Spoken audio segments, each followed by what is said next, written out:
If you want to use split screen on your Samsung Galaxy A36, it's quite easy to do, and there is a couple ways of doing this. So let's start with the basic one.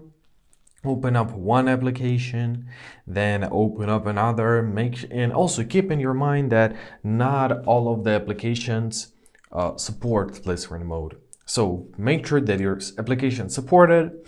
Now open up your applications, hold your finger on it and drop it to the bottom.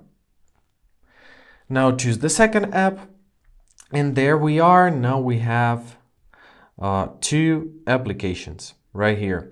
You can resize the windows by using this handle, right? That's how you do this. Now the second way, when you're done, simply close the application and you will escape from the split screen mode. The second way is through your settings. So open up your settings.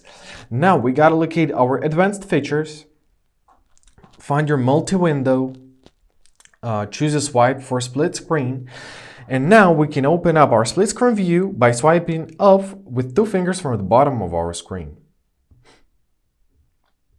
Just like this.